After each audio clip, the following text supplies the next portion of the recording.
Ujian promosi untuk mencapai gelar doktor dalam bidang ilmu hukum bagi saudara Ansar dengan judul disertasi pemenuhan hak asasi manusia dalam pengelolaan keuangan daerah.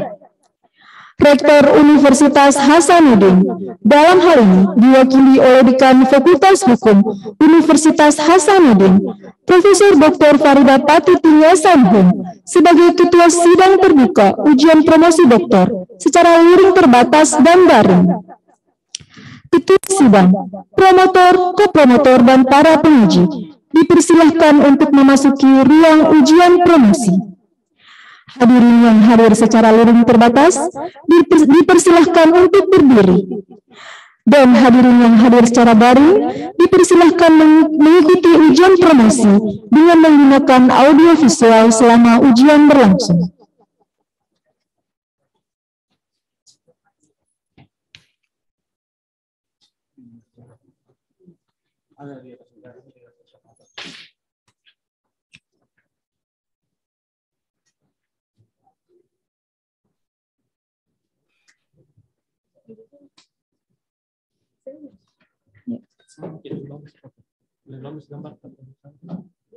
Di ujung.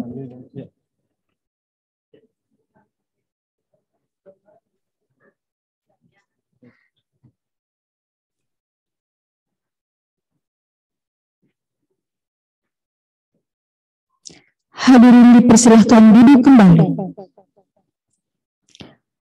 Ujian promosi ini adalah rangkaian dan tahapan-tahapan ujian yang telah dilalui Saudara Promovendus, di mana pada tanggal 12 September 2019 seminar proposal, pada tanggal 21 Desember 2020 seminar hasil penelitian, pada tanggal 6 Agustus 2021 ujian pra-promosi, dan pada hari ini adalah ujian terakhir untuk mencapai gelar doktor dalam bidang ilmu hukum. Ujian promosi doktor Saudara Ansar dibuka oleh Ketua Sidang. Ya, baik. Cek. Baik, terima kasih. Bismillahirrahmanirrahim. Assalamualaikum warahmatullahi wabarakatuh dan selamat pagi. Sebelum saya buka sidang, Saudara Ansar, pada pagi hari ini saya ingin memperkenalkan dan menyapa tim promotor dan tim penguji. Promotor yang mata pelajar Bapak Profesor Dr. Abdul Razak, SH.MH, beliau adalah guru besar pada Departemen Hukum Tata Negara dan saat ini hadir secara luring. Dan kopromotor yang mata pelajar Bapak Profesor Dr. Martin Ari, SHMH, dan beliau adalah guru besar pada Departemen Hukum Administrasi Negara, dan Bapak Profesor Dr. Yuda Riksawan, SHMH, beliau adalah guru besar pada Departemen Hukum Internasional yang hadir secara daring dan bertindak selaku penguji eksternal.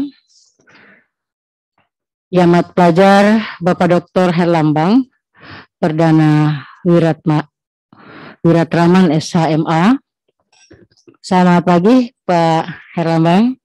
Beliau adalah dosen pada Fakultas Hukum Universitas Airlangga Surabaya. Apa kabar di Surabaya Pak Herlambang? Aman, sehat? Alhamdulillah. Terima kasih banyak Pak Dr. Herlambang telah berkenan untuk bertindak selaku penguji eksternal pada kesempatan ini.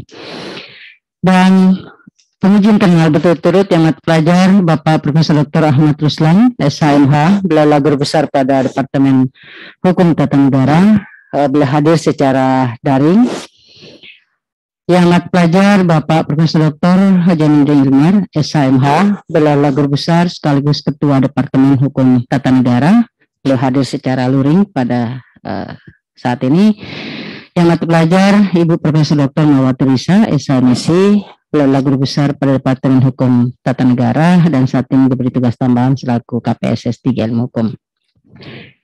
Dan yang mata pelajar Ibu Dr. In Karita Sakarina, SHMA, beliau adalah Ketua Departemen Hukum Internasional pada Fakultas Hukum Hasanuddin yang hadir secara daring. Dan saya juga menyampaikan terima kasih dan penghargaan kepada seluruh tamu undangan yang hadir secara luring terbatas dengan protokol kesehatan yang ketat di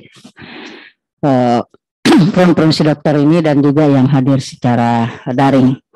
Baik, Saudara Ansar, apakah saudara sudah siap mengikuti sidang promosi dokter? Insya Allah siap. Baik, karena saudara sudah siap, atas nama Rektor sidang promosi dokter Saudara Ansar dengan resmi saya nyatakan dibuka. Ucapkan Bismillahirrahmanirrahim. Bismillah. Selanjutnya saya mengundang promotor untuk memperkenalkan Promopendus dengan hormat. Silakan. Bismillahirrahmanirrahim. Assalamualaikum warahmatullahi wabarakatuh. Terima kasih Ketua Sidang yang saya hormati Profesor Dr. Farida Patitinggi. Saya langsung saja untuk menyampaikan biodata atau apa nih kurikulum vitae dari saudara teruji atau Promopendus. Nama Ansar, tempat tanggal lahir Palu 19 September 1977. Pekerjaan dosen Fakultas Hukum Universitas Tadulako, golongan jabatan 3C, lektor. Alamat Jalan Garuda, Lorong Lion, nomor 7A, Kota Palu. Data keluarga, ayah almarhum Haji Saleh Abdul Latif, ibu Haja Fauriah binti Saleh, istri Ida Syafiah STMT, anak Randia Gaswa Batrisya. Pendidikan Sekolah Dasar Negeri 2 Palu, SMP Negeri 3 Palu, Madrasah Aliyah Darut Tauhid Malang tahun 96, S1 di Universitas Islam Indonesia Yogyakarta, S2 Universitas Islam Indonesia juga di Yogyakarta, lulus 2005. Pengalaman kerja dosen sampai sekarang di Universitas Tadulako Palu. Publikasi ilmiah. Pertama, the fulfillment of human right in regional financial management in Indonesia. Terbit di Journal of Law Policy on Globalization 2020. Yang kedua, legal analysis of the implementation of the principle of progressive relation obligation in regional financial management in Indonesia. Journal of Law Policy in Globalization 2020. Terakhir, ketiga, implementation of minimum core obligation principle on regional financial management in Indonesia. Terbit di International Journal of Global Community tahun 2020. Oh, masih ada satu terakhir, the principle of the maximum available resources obligation in regional finance in Indonesia. Terbit di Tadulako Law of Review tahun 2020. Kira itu saja yang tercatat sebagai kurikulum vitae dari saudara Promopendus. Kembalikan, makasih. Baik, terima kasih promotor. Selanjutnya saya persilakan saudara Promopendus untuk menyampaikan ringkasan disertasinya dengan waktu paling lama 20 menit. Silakan. Baik, bismillahirrahmanirrahim. Assalamualaikum warahmatullahi wabarakatuh. Salam sejahtera untuk kita semua. Yang saya hormati pimpinan sidang Dekan Fakultas Hukum Universitas Hasanuddin, yang amat terpelajar Profesor Dr. Farida Patitinggi SIM. Yang saya hormati tim promotor yang amat terpelajar Profesor Dr. Abdul Razak SIMH selaku promotor, yang amat terpelajar Profesor Dr. Martin Ari SIMH selaku kopromotor, dan yang amat terpelajar Profesor Dr. Juda Rizkawan SIMH selaku kopromotor. Yang saya hormati tim penguji eksternal yang amat terpelajar Bapak Dr. Herlambang Perdana Wiratralman SIMA, yang saya hormati penguji internal yang amat terpelajar Profesor Dr. Ahmad Ruslan SAMH, yang amat terpelajar Profesor Dr. Aminuddin Ilmar SAMHUM, yang amat terpelajar Profesor Dr. Marwati Riza SAMSI, dan yang terpelajar Ibu Dr. Iin Karita Syakarina SAMA.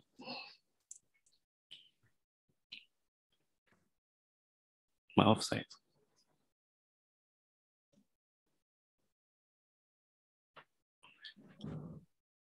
Baik pimpinan sidang, tim promotor, dan tim menguji yang saya hormati, izinkan saya mempresentasikan pokok-pokok pikiran saya yang termuat dalam ringkasan disertasi yang berjudul Pemenuhan Hak Asasi Manusia dalam Pengelolaan Keuangan Daerah. Undang-Undang Dasar 1945 mewajibkan kepada pemerintah untuk melakukan pemenuhan hak asasi manusia secara penuh. Atas dasar itulah, negara atau pemerintah diwajibkan untuk mengalokasikan anggaran dalam rangka pemenuhan hak asasi manusia. Kewajiban pengalokasian anggaran di atas sesuai dengan tuntutan hukum internasional, khususnya pasal 2 ayat 1 Konvenan ECOSOC.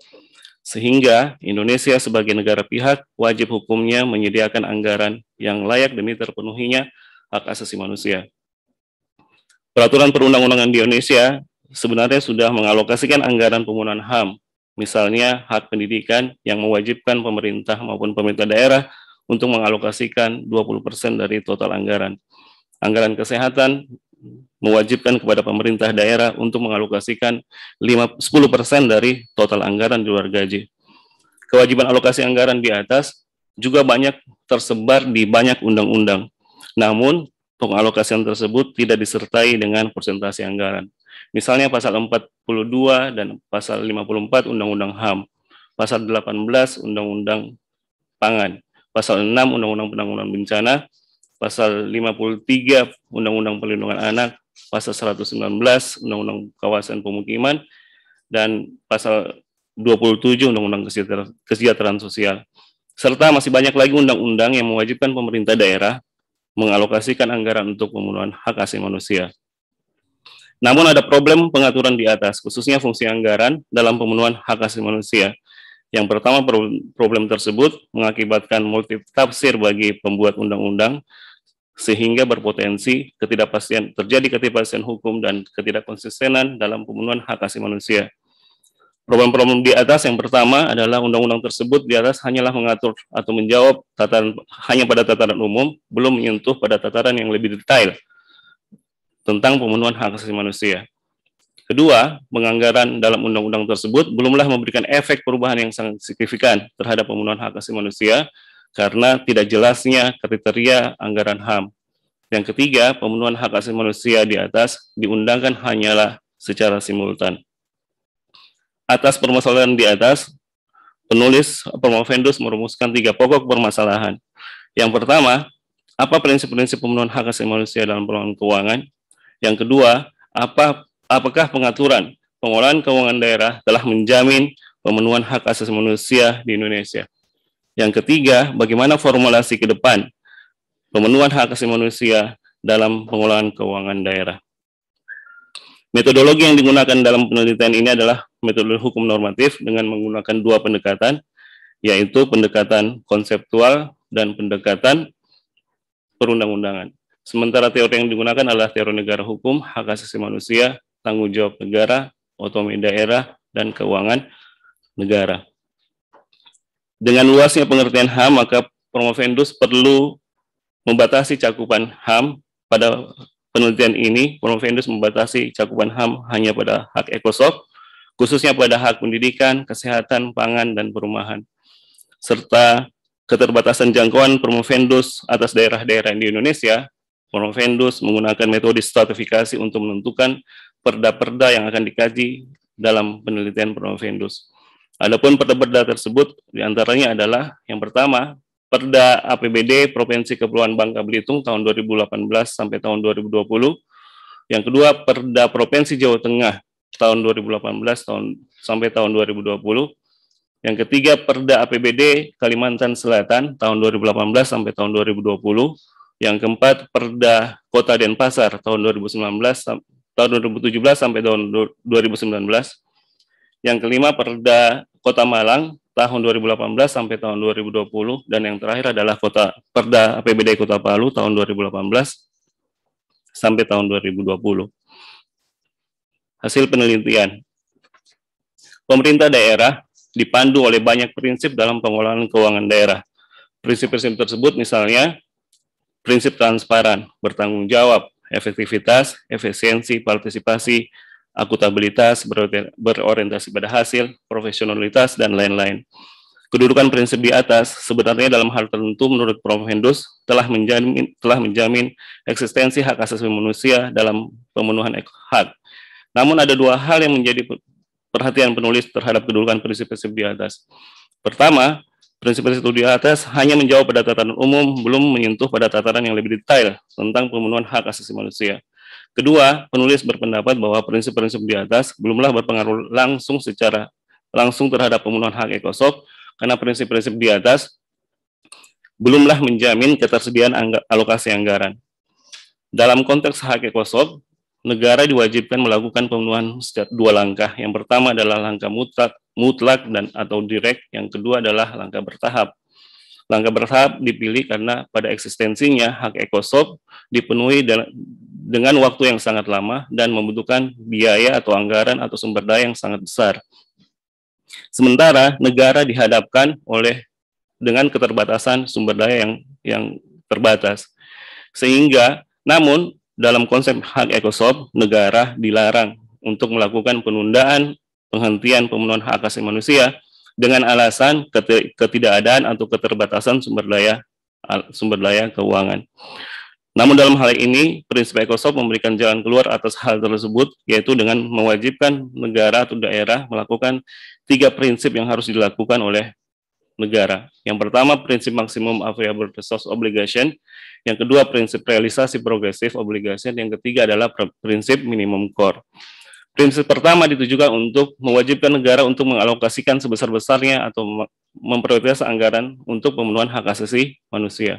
Prinsip kedua ditujukan untuk agar negara selalu dan seterusnya melakukan langkah maju terhadap pemenuhan hak asasi manusia, sekaligus mencegah negara untuk melakukan pemunduran dalam pemenuhan hak asasi manusia. Yang ketiga, prinsip yang ketiga ditujukan agar negara diwajibkan untuk menetapkan esensi minimum dari setiap hak asasi manusia. Prinsip-prinsip di atas, menurut Prof. Hendus, tidaklah bertentangan atau sejalan dengan Konstitusi Indonesia. Misalnya pasal 23 Undang-Undang Dasar 1945 ditegaskan bahwa anggaran ditujukan untuk sebesar-besarnya untuk kemakmuran rakyat. Hal ini sejalan dengan prinsip nomor pertama, dan prinsip minimum core sebenarnya sudah diterapkan di Indonesia lewat hak pendidikan dan hak kesehatan, namun belum pada hak-hak yang lain. Bagaimana keterjaminan hak asasi manusia dalam pengelolaan keuangan daerah? Prof. Hendus telah menegaskan di atas bahwa pengaturan pengelolaan keuangan daerah belumlah penuh atau utuh dalam pemenuhan hak asasi manusia.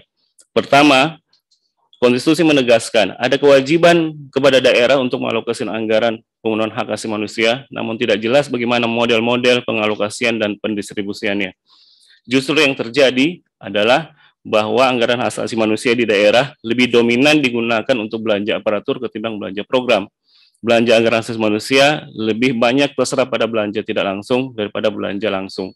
Penulis melihat ada kelemahan dalam prinsip dan pengaturan pengelolaan keuangan daerah dalam hal bagaimana anggaran harus diarahkan untuk sebesar-besarnya kemakmuran rakyat. Kecuali hal yang berbeda terjadi pada anggaran kesehatan, karena dalam anggaran kesehatan ditegaskan dalam pasal 171 bahwa anggaran diprioritaskan untuk kepentingan pelayanan publik yang besarannya sekurang-kurangnya 2/3 dari APBD. Sehingga pada prakteknya anggaran kesehatan lebih mengutamakan belanja langsung daripada belanja tidak langsung. Yang kedua, pengelolaan belanja daerah yang belum efektif. Penulis berkeyakinan bahwa efektivitas suatu anggaran akan berkorelasi langsung dengan pemenuhan hak asasi manusia. Penulis menemukan ada beberapa hal yang menjadi bentuk-bentuk ketidakefisien anggaran. Yang pertama, pemerintah daerah menganggarkan biaya yang sangat tinggi untuk biaya aparatur, sedangkan di saat yang bersamaan menganggarkan sangat rendah untuk biaya program. Yang kedua, pemerintah daerah menganggarkan sangat tinggi untuk biaya-biaya yang input yang tidak perlu, dan sebaliknya menganggarkan yang sangat rendah untuk biaya yang diperlukan. Yang ketiga, terkesan anggarannya secara berulang. Penyebab dari ketidakefisiensian di atas adalah peraturan perundang-undangan yang tidak mengatur tegas tentang anggaran. Yang kedua, struktur APBD yang mengakibatkan hal demikian. Ketiga, pengelolaan belanja daerah yang belum sesuai dengan prinsip realisasi progresif. Hasil penelitian Promovendus 3 tahun terakhir dari tahun 2018 sampai tahun 2020 di 6 daerah selama 3 tahun bahwa setiap tahun pemerintah daerah mengalami peningkatan anggaran sebanyak 6-12% dari total APBD-nya. Namun peningkatan anggaran tersebut tidak berpengaruh langsung terhadap pemenuhan atau peningkatan anggaran hak asasi manusia. Justru yang terjadi adalah di beberapa daerah terjadi penurunan anggaran hak asasi manusia. Yang keempat, belanja daerah belum sesuai dengan prinsip minimum inti minimum di Indonesia, khususnya di daerah. Prinsip inti minimum itu diterapkan dalam bentuk standar pelayanan minimal dan standar anggaran minimal. Namun persoalannya adalah bahwa hanya hak-hak tertentu saja yang mendapat standar anggaran minimal, sedangkan anggaran yang lain tidak mendapat standar anggaran minimal. Kelima, pengelolaan belanja daerah belum sesuai dengan prinsip anggaran maksimal. Dalam Undang-Undang Pemda ditegaskan bahwa belanja daerah harus dialokasikan pendanaannya untuk urusan wajib terkait pelayanan dasar dalam rangka pelayanan minimal, sedangkan yang tidak terkait dengan pelayanan dasar dianggarkan sesuai dengan kebutuhan anggaran daerah. Hasil penelitian Promovendus menemukan bahwa Promovendus membandingkan antara anggaran-anggaran yang sifatnya penunjang dan anggaran-anggaran yang sifatnya pokok atau terkait dengan pelayanan dasar tentang hak asasi manusia. Hasilnya adalah anggaran-anggaran yang dalam fungsi penunjang itu mendapatkan anggaran yang lebih besar. Misalnya Promovendus mencontohkan adalah anggaran sekretariat daerah dan anggaran Dewan Perwakilan Daerah. Anggaran kedua bidang tersebut mendapatkan 3-6%, sedangkan anggaran pangan, anggaran perumahan, dan anggaran sosial mendapatkan 0-1%. Keenam, pengelolaan belanja daerah yang belum sesuai dengan prinsip-prinsip sifat hak asasi manusia. Seperti mana diketahui bahwa ada 8 prinsip sifat manusia, diantaranya adalah indivisibility, interdependency, dan interrelated. Promovendus meyakini bahwa dalam hal pemenuhan manusia tidak dibenarkan memprioritaskan hak satu dengan hak yang lainnya. Artinya, keberhasilan hak pendidikan tergantung dengan hak pangan. Keberhasilan hak kesehatan juga tergantung dengan hak perumahan dan lingkungan. Dalam penelitian Promovendus di daerah, terkesan pemerintah memprioritaskan hak satu dengan yang lain. Misalnya hak kesehatan dan hak pendidikan mendapatkan porsi anggaran yang tegas dan besar. Sedangkan anggaran yang lain, misalnya pangan, perumahan, dan lain-lain, itu mendapatkan anggaran yang 0-1%. Yang ketujuh, belum adanya ruang gugat justiciable untuk hak-hak ECOSOC. Hendaknya justiciable menjadi bagian yang tidak terpisah dari pemenuhan hak ECOSOC. Format ideal pemenuhan hak asasi manusia dalam pengelolaan keuangan daerah. Promovendus meyakini dua hal. Yang pertama, bahwa hendaknya dalam melakukan pemenuhan hak asasi manusia tidaklah mendichotomikan atau membedakan, memprioritaskan antara rezim yang hak satu dengan rezim yang lain.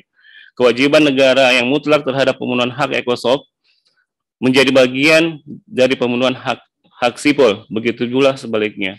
Yang kedua, berdasarkan prinsip-prinsip di atas, prinsip-prinsip HAM di atas, hendaknya dalam pemenuhan hak ECOSOC di Indonesia tidak memprioritaskan hak yang satu dengan yang lainnya.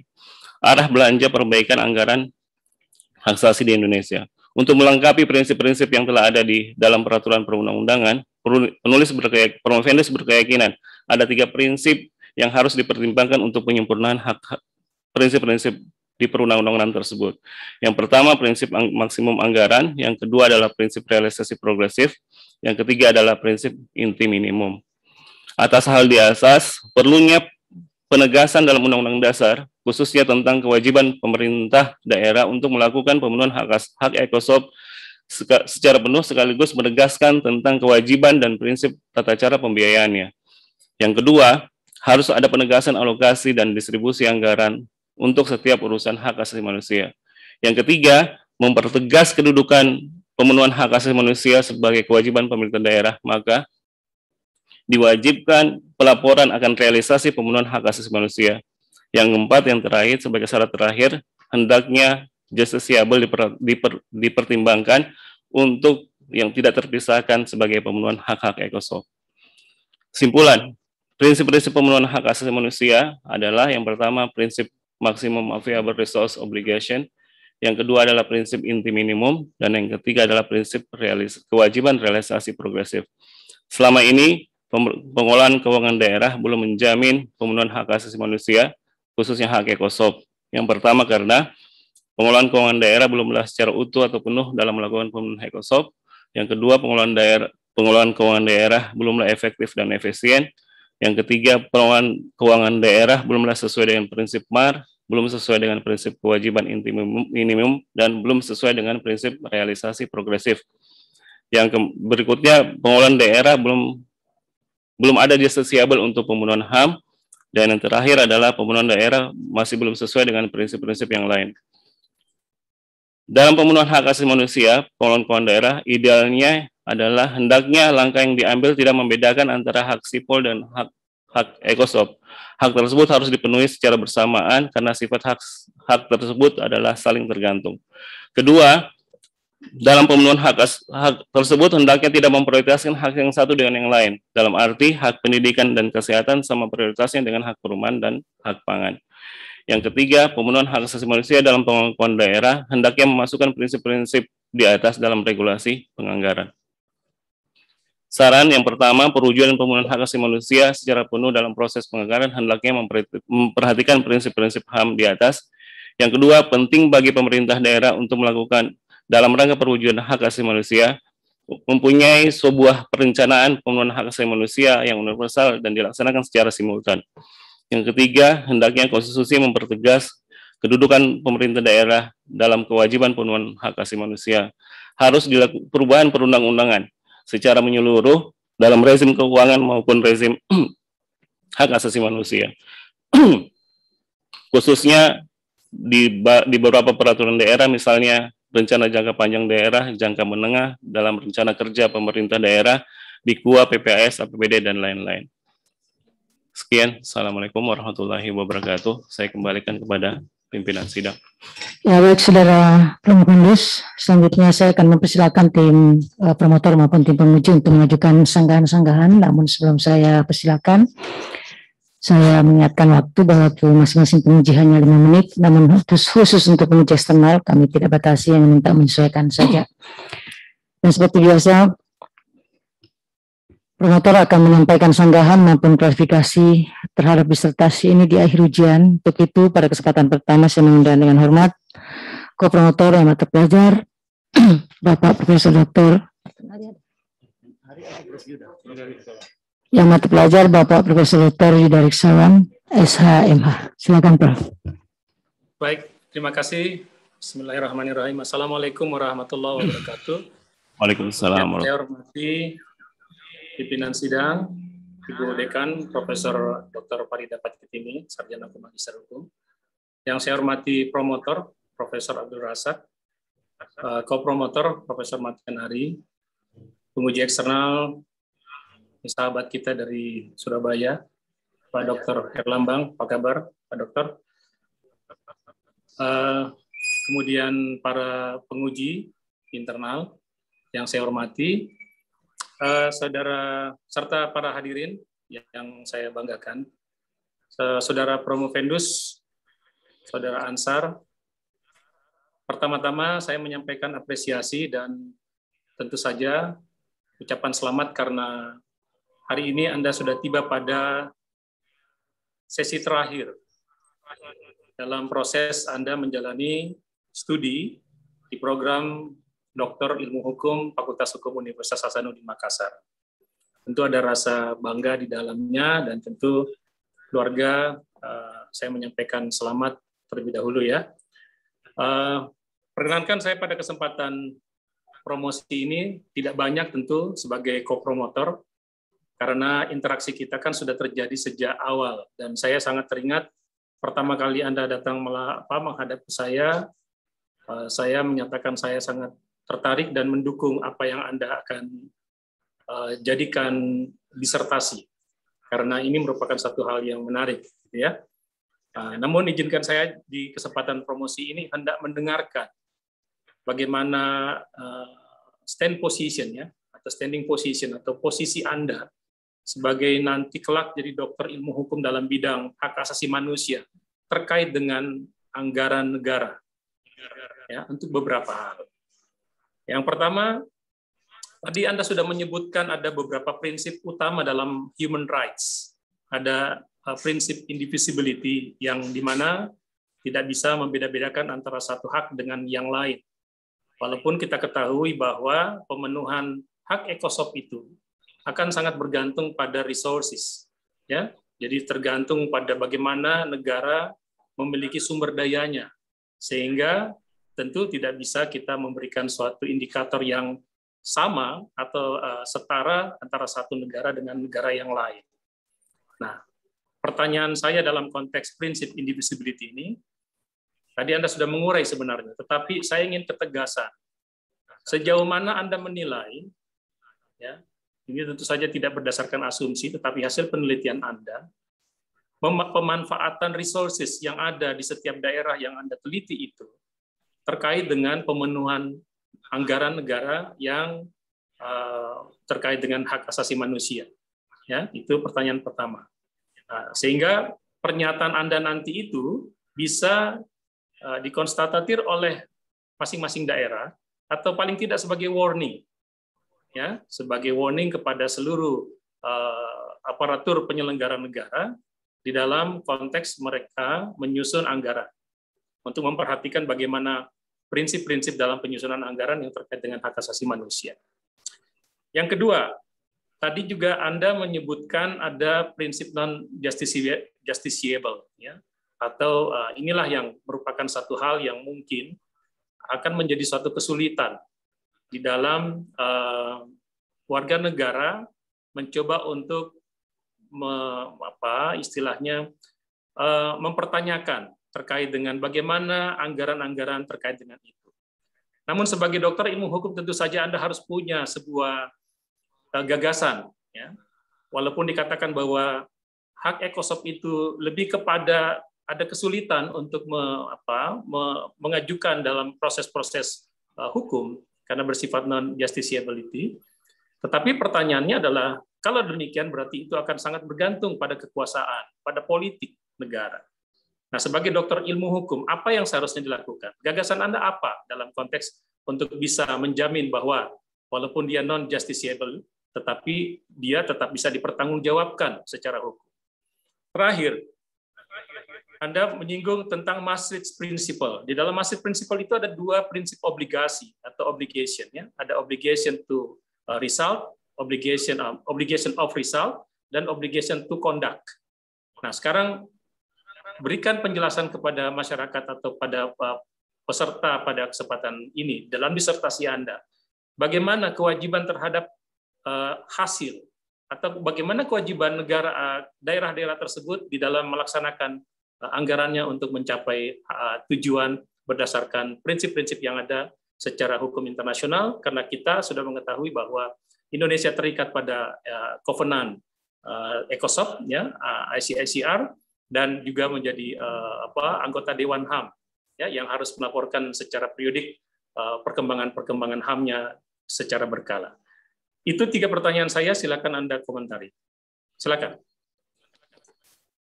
Mohon izin, Prof, saya menjawab. Yang pertama, pertanyaan pertama, bagaimana tentang anggaran dan hak asasi manusia? Dalam penelitian Prof. Hendus telah dijelaskan secara luas bagaimana prinsip-prinsip hak asasi manusia itu diterapkan di dalam proses penganggaran. Misalnya prinsip-prinsip utama, misalnya indivisibility dan interrelated dan interdependent, bahwa hak asasi manusia, pemenuhan hak asasi manusia harusnya tidak boleh memprioritaskan hak satu dengan hak yang lainnya. Artinya hak pendidikan, keberhasilan hak pendidikan tersebut itu tergantung sekali dengan hak pangan. atau tergantung sekali dengan hak perumahan. Begitu juga misalnya hak atas kesehatan sangat tergantung sekali dengan hak lingkungan yang sehat misalnya. Nah, dalam konteks anggaran, saya melihat dalam undang-undang bahwa dibedakan treatment-nya atau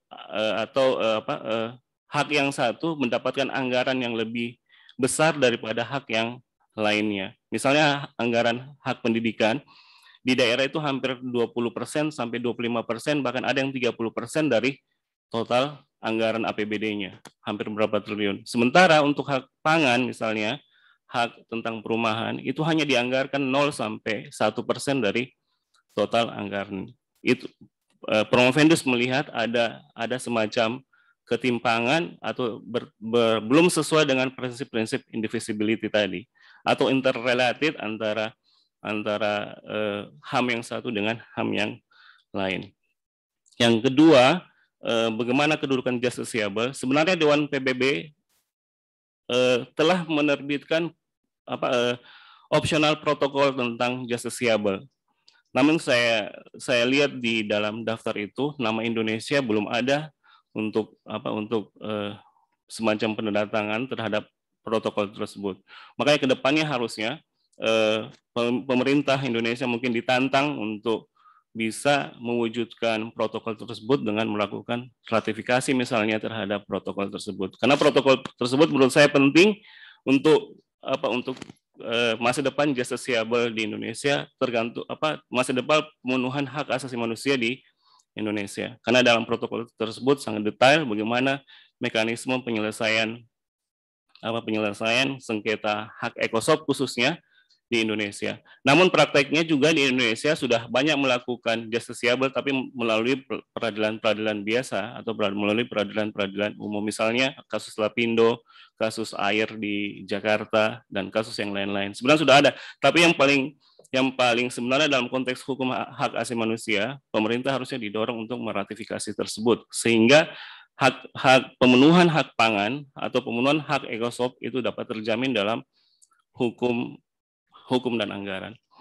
Yang ketiga adalah bagaimana, ya saya melihat begini, dalam persoalan obligation conduct dan result itu, yang pemerintah daerah itu tidak punya perencanaan pemenuhan hak asasi manusia. Harusnya pemerintah daerah mempunyai perencanaan, ada perencanaan sebenarnya yang digagas oleh Menteri Kumham, itu rencana HAM gitu, tapi itu hanya terbatas dan tidak terintegrasi dengan sistem yang ada di daerah.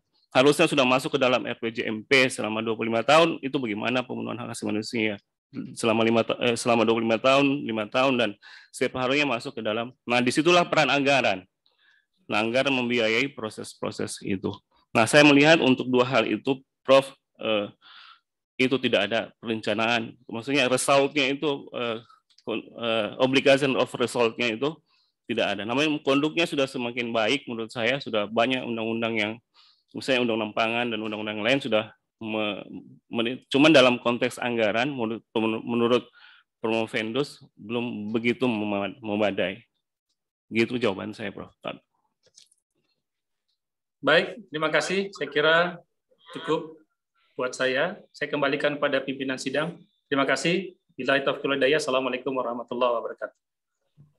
Ya, baik, terima kasih Koordinator yang mata pelajar Bapak Profesor Dr. Yudha Riksawan, SHMA. Selanjutnya saya akan mengundang dengan hormat penguji eksternal yang mata pelajar Bapak Dr. Herlambang Perdana Wiratraman, SHMA. Silakan, Pak. Baik, terima kasih. Yang saya hormati Ketua Sidang Prof. Farida Patitinggi, promotor dan ko-promotor Prof. Abdul Razak, Prof. Martin Ari, dan Prof. Yudha Riksawan, serta para penguji semuanya yang saya hormati. Apresiasi atas proses penulisan yang dilakukan oleh Promovendus hingga promosi saat ini. Saya ada dua pertanyaan yang mudah-mudahan ini memperkaya perspektif ya. 16 September 2021 7 pejabat negara termasuk presiden itu dinyatakan bersalah dalam kasus pencemaran udara di Jakarta. Dan terjadi di dalam sidang Pengadilan Negeri Jakarta Pusat. Mekanismenya citizen lawsuit, gugatan warga negara. Klaimnya adalah hak ekosop, hak atas lingkungan yang bersih, hak atas udara yang bersih, dan hak atas kesehatan, dan seterusnya. Kasus ini bukan yang pertama. Presiden Jokowi sejak 2014 sudah kalah 4 kali dalam urusan berhadapan dengan hak asasi manusia kaitannya dengan hak ekosop, termasuk hak sipil politik ya, kasus internet shutdown Papua. Sebelumnya ada kasus 2017 itu kasus Palangkaraya kaitannya dengan pengadilan memerintahkan presiden untuk menganggarkan secara khusus kaitannya dengan bangun rumah sakit, infrastruktur dan seterusnya. Begitu juga 2020 kaitannya dengan sejumlah komunitas pasien cuci darah ya yang memenangkan gugatan juga kaitannya dengan iuran BPJS, dan itu memaksa pemerintah untuk melakukan penganggaran ulang kaitannya dengan hak atas kesehatan dan non diskriminasi. Nah, pertanyaannya adalah sekali lagi ini menarik karena Anda punya argumen yang menyatakan non justiciable. Bagaimana Promovendus berargumentasi pada seperti yang disebutkan di halaman 211 ya, menyatakan tidak adanya ruang gugat atau justiciable terhadap pelanggaran hak ekosop. Pertanyaan saya yang kedua, ini penting ya, begitu membaca judul rumusan masalah itu yang terpikir dalam dalam disertasi ini langsung merujuk pada 2 dokumen penting. 2 dokumen yang paling mendasar yakni Maastricht Guidelines kaitannya dengan pelanggaran hak ekosop. Jadi anggarannya kalau nggak benar itu kita bisa bilang seluruh Indonesia tidak ada pemerintah daerah yang konsisten dengan hak ekosop, menjalankan hak ekosop. Kenapa? Karena melanggar semua menurut Maastricht Guidelines, ya, atau tidak sejalan dengan Limburg Principles. Ya. Nah, tapi catatannya sederhana. 2 dokumen ini menurut hemat saya terbatas ya. Bahkan saya coba ulangi membaca Maastricht Principles, Anda mengutipnya sekali saja, Limburg Principles juga sekali saja. Mungkin catatan untuk standar pengutipan akademik ya.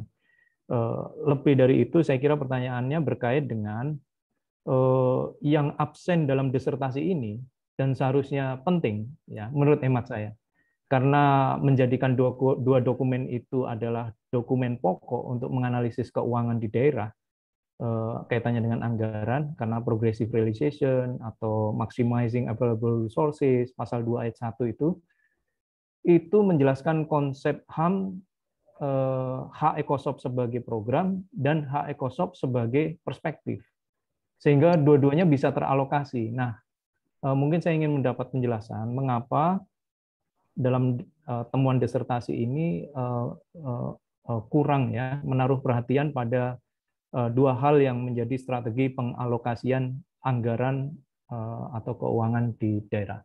Saya kira itu. Silakan, Promovendus.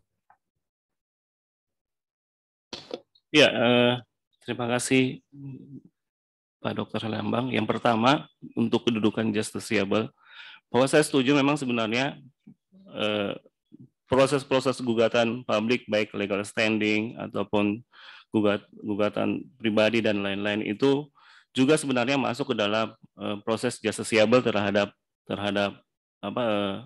hak ekosop. Tapi ada hal yang paling penting bahwa dalam kerangka hukum internasional itu adalah Dewan PBB tahun 2008 telah menerbitkan seperti yang saya katakan tadi bahwa ada opsional protokol bagaimana hak ekosop ketika dilanggar ada proses mekanisme hukum internasionalnya. Walaupun memang melalui proses-proses di negara internal dulu, baru naik ke atas gitu. Baru naik, baru Dewan PBB turun tangan, ada sangat tegas mekanismenya di dalam hal itu. Nah, sebenarnya penulis mendorong bahwa sebenarnya harus, saya setuju dengan Pak Dr. Lambang bahwa memang itu kalau dilihat seperti itu memang sudah ada justiciable di Indonesia. Tapi lebih justiciable itu apakah semua orang bisa melakukan? Tapi kalau dalam yang ada di protokol itu mungkin secara umum sudah ada, tapi secara spesifik mungkin belum tegas ya, karena belum dilakukan ratifikasi terhadap protokol opsional tentang justiciable hak ekosoc. Yang kedua, tadi mohon maaf Pak Dokter, suaranya agak kecil sempat, jadi saya nggak sempat. Tapi yang saya tangkap adalah ketika daerah atau anggaran di Indonesia menurut penelitian penulis itu belum sesuai dengan prinsip-prinsip internasional atau prinsip Maastricht atau prinsip-prinsip yang lain, apakah daerah-daerah yang menurut penulis itu bisa dikatakan menurut prinsip Maastricht itu adalah gagal dalam melakukan hak asasi manusia. Secara umum saya mengatakan bisa dibilang begitu, kan? Bisa dibilang. Tapi dalam prosesnya mungkin saya mengerti juga pemerintah daerah mungkin belum mengerti tentang prinsip-prinsip ini, gitu kan? Atau belum tersosialisasinya prinsip-prinsip ini. Karena apa? Karena saya melihat kecenderungan pemerintah daerah juga menganggarkan hak pendidikan dan hak kesehatan itu sangat progresif peningkatannya. Di satu sisi ada misalnya kewajiban anggaran yang 20%, itu ada yang 30%, misalnya di Jawa Tengah, ya kan? Ada menganggarkan di atas rata-rata, menganggarkan di atas 20%. Hak kesehatan pun terjadi hal demikian. Ada minimalnya dianggarkan 10% di daerah, tapi ada daerah-daerah yang menganggarkan itu sebanyak 15%, 20%, bahkan dari itu. Nah, dari situ saya melihat memang sebenarnya ada kecenderungan pemerintah daerah untuk mau meningkatkan hak ekosoc ini. Tapi mungkin saya melihat, karena saya tidak menggunakan hanya normatif murni melihat APBD, tapi beberapa wawancara saya lakukan memang tidak diketahui bahwa ada sebenarnya prinsip-prinsip ini yang harus dilakukan, gitu. Mungkin itu jawaban saya. Terima kasih. Terima kasih. Saya kira cukup. Pimpinan sidang saya kembalikan. Ya, baik, terima kasih penguji eksternal yang pelajar Bapak Dr. Herlambang. Terima kasih sekali lagi atas perkenannya hadir bersama pada ujian promosi dokter ini. Sehat selalu Pak Dr. Herlambang. Salam hangat untuk semua keluarga di Surabaya. Selanjutnya saya mengundang yang hormat yang pelajar ujian internal Bapak Profesor Dr. Ahmad Ruslan, SHMH. Silakan Prof. Baik. Terima kasih Profesor. Assalamualaikum warahmatullahi wabarakatuh. Waalaikumsalam warahmatullahi wabarakatuh. Saya hormati pimpinan sidang, Profesor Dr. Padida Pati Tinggi SHMH. Dan saya hormati yang amat terpelajar tim promotor, Profesor Dr. Abdul Razak SHMH, Profesor Dr. Martin Ari SHMH, Profesor Dr. Yuda Rizkawan SHMH, Punggi SHMH yang amat terpelajar Dr. Herlambang Perdana Wirat Perdana SHMH, Profesor Dr. Aminuddin Ilmar SHMH, Profesor Dr. Marwati Risa SHMH, dan Dr. Iin Karita Sakarina SHMH.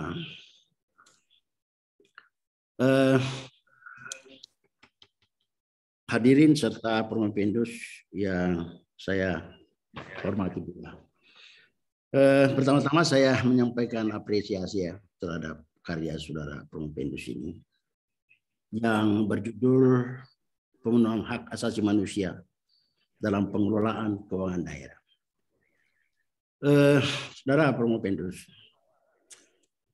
secara umum HAM ini kan dapat diartikan atau mengandung 3 unsur ya. Yang pertama adalah hak karena ia manusia. Yang kedua entitlement dan restitute. Entitlement itu artinya karena dia manusia, maka melekat ya, hak-hak itu melekat dan tidak bisa dicabut begitu saja atau dikurangi.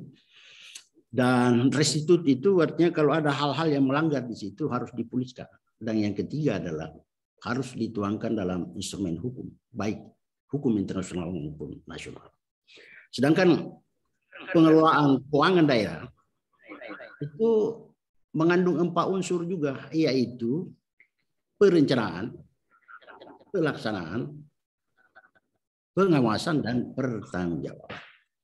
Nah, karena waktu, dalam kaitan ini saya ingin menanyakan 2 aspek yang khusus. Yang pertama ini, apakah yang Anda bahas ini tekanannya di mana? Karena ini kan ECOSOP ini kan luas juga nih.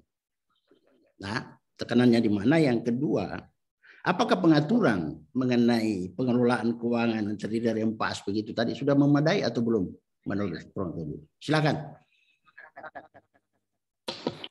Baik, Prof. Terima kasih atas pertanyaan. Mohon izin menjawab pertanyaan. Yang pertama, fokus dari penelitian Promovendus adalah khususnya hak ECOSOP. Saya setuju bahwa hak ECOSOP itu sangat luas, apalagi kalau berdasarkan konvenan ECOSOP. Namun Promovendus hanya membatasi pada hak pendidikan, pangan, perumahan, dan kesehatan. Dalam konteks anggaran, Promovendus hanya membatasi pada persoalan belanja. Saya setuju dengan Prof bahwa proses penganggaran itu ada perencanaan sampai pertanggungjawaban, namun sangat luasnya mekanisme tersebut, maka Promovendus hanya fokus kepada pembelanjaan APBD. Nah, dalam konteks apakah pembelanjaan tersebut sudah sesuai dengan hak asasi manusia apa belum, pemerintahan daerah, maka Promovendus sebenarnya sudah menekankan di atas bahwa sebenarnya sudah terjamin eksistensi hak asasi manusia dalam pengolahan anggaran kalau kita lihat. Misalnya hak partisipasi warga dijamin dalam undang-undang partisipasi, akutabilitas, wajib pemerintah daerah untuk melaporkan atau mempublikasikan APBD-nya misalnya atau perencanaan anggarannya. Proses akutabilitas, pelaporan pertanggungjawaban di daerah. Sangat banyak yang sebenarnya yang sudah mengakui eksistensi hak asasi manusia dalam pengolahan keuangan daerah. Namun dalam hal-hal tertentu, makanya saya bilang tadi bahwa belum detail, misalnya belum secara utuh, khususnya dalam penyediaan alokasi anggaran untuk hak ECOSOP tertentu. Karena prinsipnya hak sebuah hak ECOSOP itu karena dia membutuhkan biaya yang sangat besar untuk melakukan pemenuhannya. Nah, dalam konteks itu saya melihat pemerintah daerah belum melakukan pemenuhan dalam konteks anggaran tersebut. Itu aja mungkin dari saya, Prof. Baik, saya tambah sedikit ya. Nah, Anda tadi lebih menekankan pada ujungnya ya, itu pelaksanaannya. Sepertinya begitu, tidak terlalu masuk ke perencanaannya. Tetapi apakah Anda melihat di dalam penelitian saudara ini, bahwa kelembagaannya yang khusus menangani kelembagaan daerah ya mungkin dinas-dinas atau apapun namanya, apakah menurut Anda selama ini sudah ada yang menangani khusus mengenai HAM di bidang ECOSOP ini? Jangan sampai hal-hal itu yang menyebabkan kurang maksimalnya perencanaan itu. Seperti diketahui bahwa perencanaan ini mulai dari musyawarah. Nah, tetapi kalau tidak lembaga yang mengusulkan, ya bagaimana bisa tertampung dalam itu? Itu yang saya ingin dengar dari saudara. Sebelum pertanyaan terakhir, silakan. Singkat aja. Saya tidak meneliti tentang itu, Prof. Tapi beberapa jurnal yang saya baca memang kelemahan dalam pemahaman dalam pembuat undang-undang terhadap khususnya tentang human right budgeting ini, Prof. Jadi kelemahan di situ hanya terkesan di DPRD atau di lain-lain yang diawasi itu hanya anggaran pendidikan dan anggaran kesehatan saja yang harus meningkat. Sementara anggaran Jadi saran saya mungkin perlu dipertimbangkan mengenai kelembagaan yang menangani khususnya. Yang terakhir, apa yang baru sebenarnya di disertasi Anda ini? Silakan, singkat. Tapi Prof, maaf saya tidak begitu jelas mendengar suaranya. Yang baru yang merupakan novelty dari ini. Silakan. Iya, terima kasih Prof. Novelty-nya hal yang baru adalah perlu penyempurnaan prinsip-prinsip pemenuhan anggaran di Indonesia dalam konteks HAM, yaitu menambahkan 3 prinsip yang di atas yang saya tawarkan. Yang pertama, prinsip maksimal available resource itu. Yang kedua, tidak hanya harus ada prinsip minimum core untuk semua hak asasi manusia, dan yang ketiga adalah kewajiban realisasi progresif ke prinsip 3 hal itu, Prof. Ya, jadi secara bagus, cuma sarannya tentu mesti dituangkan dalam peraturan ya, sehingga mengikat dalam pelaksanaan kemudian. Saya kira cukup dari saya, Profesor Pimpinan Sidang yang saya amat hormati. Demikian, terima kasih dan mohon maaf atas kalau ada hal-hal tidak berkenan. Assalamualaikum warahmatullahi wabarakatuh. Waalaikumsalam warahmatullahi wabarakatuh. Terima kasih banyak, Prof. Selamat pagi, Dr. Ahmad Ruslan, SHMH. Selanjutnya saya mengundang dengan hormat yang terpelajar Bapak Profesor Dr. Aminuddin Ilmar, SHMH. Silakan, Prof. Baik, terima kasih pimpinan sidang Profesor Farida, Saudara Promovendus.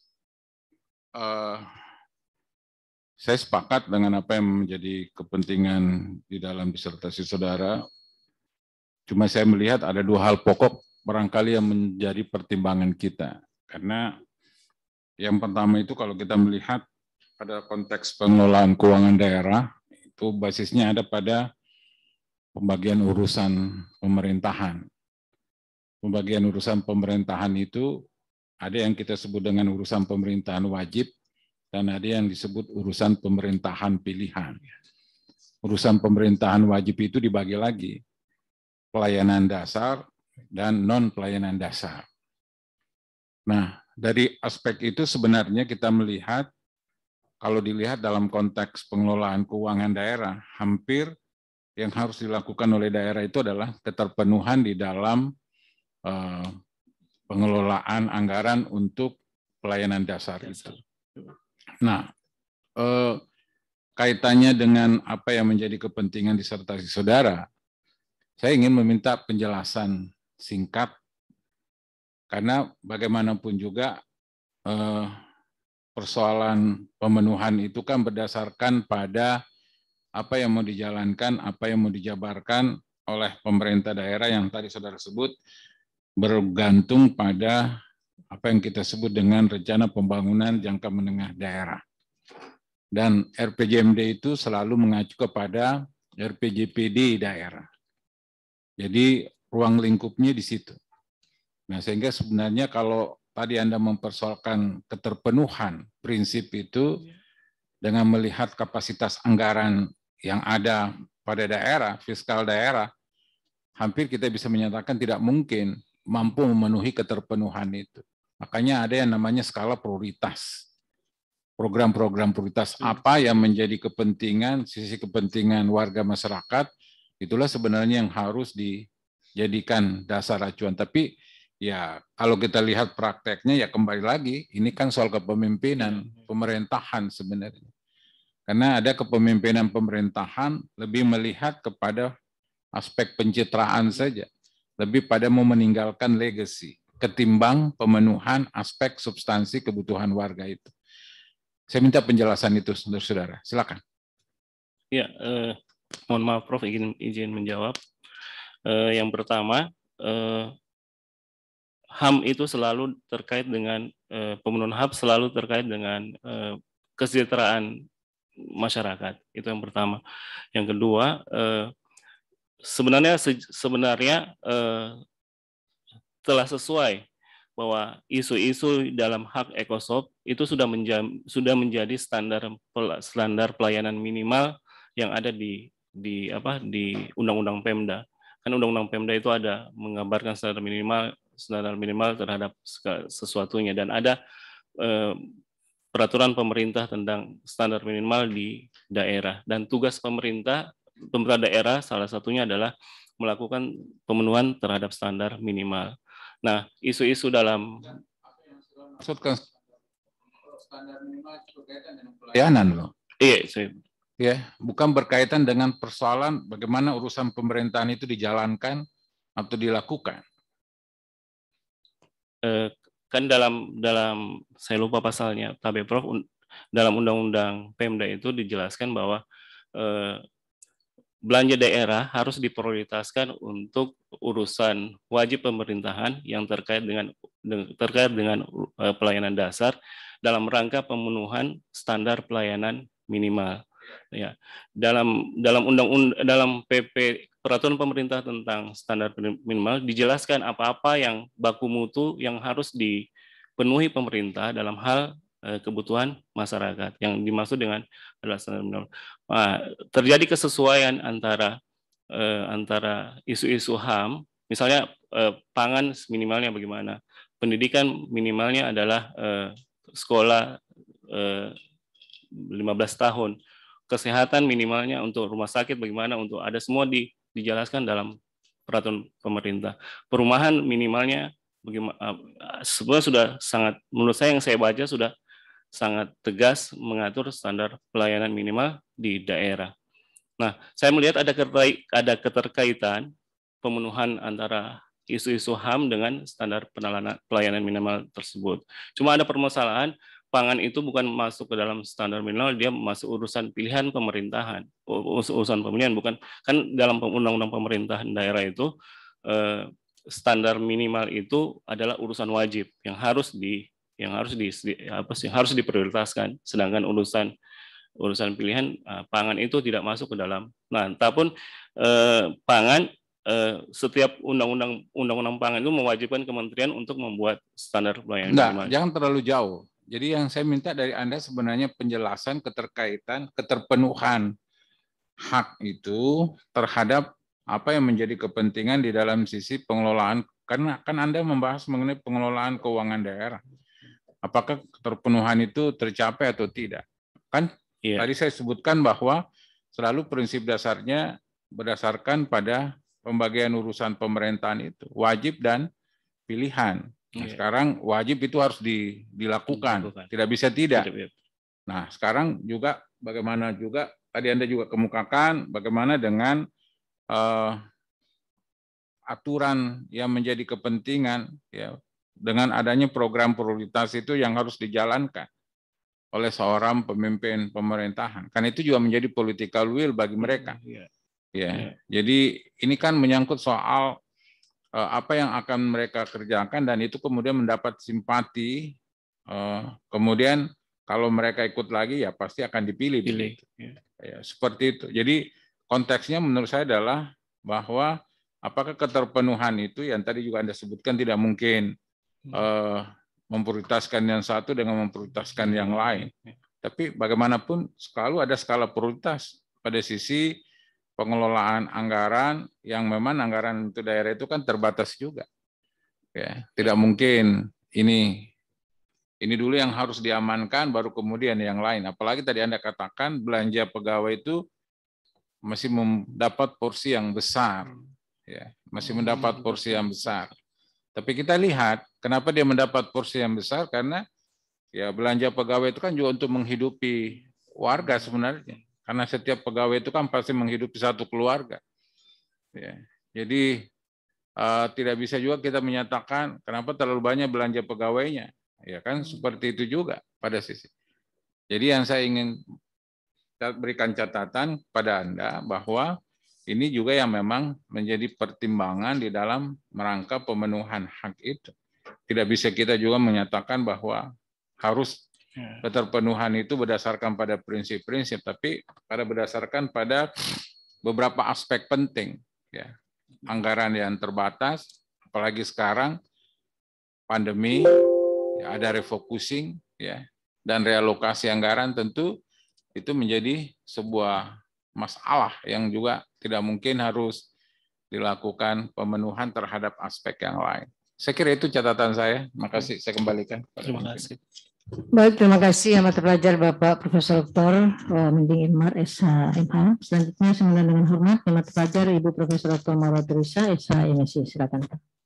Ya, terima kasih pimpinan sidang Ibu Profesor Dr. Farida Patitinggi SH.MH para promotor dan kopromotor serta penguji eksternal yang saya hormati dan penguji internal serta para hadirin yang hadir dalam ujian luring maupun daring. Assalamualaikum warahmatullahi wabarakatuh. Waalaikumsalam warahmatullahi wabarakatuh. Saudara Ansar, pertama-tama saya berikan apresiasi kepada saudara yang sudah sampai pada ujian promosi ini. Saya tahu apa yang saudara ingin perjuangkan, ya, khususnya terkait dengan disertasi saudara, khususnya dikaitkan dengan masalah hak asasi manusia yang saudara bahas pada hari ini tentang pemenuhan HAM dalam pengelolaan keuangan daerah. Saya tertarik untuk melanjutkan apa yang mungkin para penguji tadi lebih dahulu sudah sampaikan. Jadi ada 3 hal yang saudara kaji dalam hal ini tentang prinsip-prinsip HAM itu yang saudara gagas menjadi 3, prinsip maksimum anggaran, prinsip kewajiban minimum, dan prinsip kewajiban progresif, ya. Yang menarik di dalam kesimpulan saudara, kemudian di novelty yang saudara gagas di sini, pada kesimpulan tadi saudara mengatakan bahwa pengelolaan keuangan daerah belum pada pelaksanaan prinsip-prinsip maksimum anggaran, kewajiban minimum anggaran, kemudian prinsip kewajiban progresif. Kalau begitu, ya, saya sebenarnya nunggu di dalam kesimpulan saudara menyatakan bahwa ada format yang saudara ingin gagas di dalam novelty, ya. Meskipun tadi oleh penguji sebelumnya menyatakan bahwa mungkin ini berkaitan dengan kaitannya dengan masalah urusan dari pemerintah daerah itu sendiri. Tetapi ini gagasan saudara, ya, yang saudara ingin gagas. Di sini ada 3, tanggung jawab negara, kewajiban melindungi, kewajiban menghargai, kewajiban memenuhi. Ya, bagi saya ini masih abstrak, ya, yang saudara ingin gagas. Sebenarnya apa sih yang saudara ingin sampaikan di dalam disertasi saudara ini sehingga benar-benar apa yang saudara gagas selama ini bisa terrealisasi. Tetapi yang terpenting dulu yang saya ingin sampaikan sebenarnya di pemenuhan tadi tentang hak asasi manusia itu, hak-hak apa sebenarnya yang saudara ingin gagas dalam format perencanaan itu, ya. Kalau yang saudara bilang, yang saudara banyak cermati tadi hanya kaitannya hak pemenuhan pendidikan, ya. Padahal di sisi lain yang saudara gagas sebenarnya ada hak-hak yang lain yang kalau dihubungkan dengan esensi dari HAM itu sendiri, ini lebih banyak dikaitkan dengan hak hidup, hak untuk berkembang, ya. Kira-kira yang mana menurut saudara yang lebih penting itu sehingga ini menjadi gagasan saudara? Silakan. Pertanyaan selanjutnya tergantung dari jawaban saudara. Silakan. Iya, Prof. Terima kasih izin menjawab. Yang pertama sebenarnya gagasan saya itu bagaimana di daerah itu terjadi pemenuhan hak asasi manusia secara penuh, walaupun dalam konteks hak ekosop bukan hak sipol gitu kan. Nah, walaupun memang dalam prinsip sudah diakui bahwa pemenuhan hak ekosop ini membutuhkan waktu yang sangat lama untuk dalam pemenuhannya. Misalnya hak pangan itu harus dipenuhi, lama itu prosesnya. Dan bukan hanya itu, terus membutuhkan anggaran yang sangat besar dalam pemenuhan hak pangan, hak pendidikan, dan lain-lain. Nah, saya melihat tapi mohon maaf bahwa kita sebagai negara pihak dalam konteks internasional sudah melakukan pernyataan kepada dunia untuk berjanji untuk untuk melakukan pemenuhan itu. Mau tidak mau dengan keterbatasan negara Indonesia yang dengan anggaran itu, kita harus melakukan pemenuhan hak asasi manusia. Nah, dalam konteks itu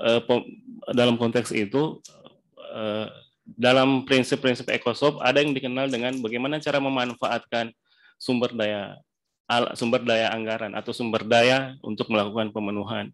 Kan sudah dikasih bahwa memang nggak mungkin nih kalau apalagi daerah-daerah dunia ketiga seperti Indonesia dan lain-lain untuk melakukan pemenuhan secara penuh.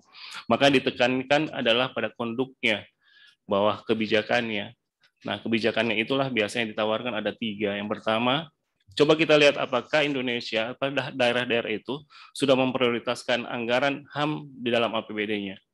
Itu parameternya dilihat. Iya, maksud saya begini, HAM itu kan terlalu abstrak ya. Iya.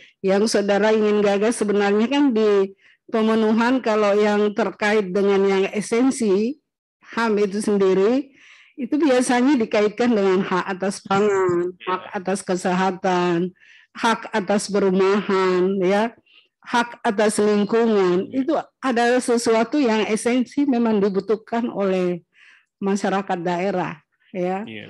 Nah, apakah keempat hal ini itu terjelma di dalam pengelolaan keuangan? Oh iya. Terima kasih, Prof. Iya, sebelum saya menjawab itu bahwa di dalam hak ECOSOP itu sudah dijelaskan hak apa saja yang termasuk di dalamnya adalah hak ECOSOP. Misalnya pendidikan, kesehatan, pangan, ketenagakerjaan, terus serikat kerja, non diskriminasi, sudah ada sekitar 13 hak kalau nggak salah itu di dalam ECOSOP.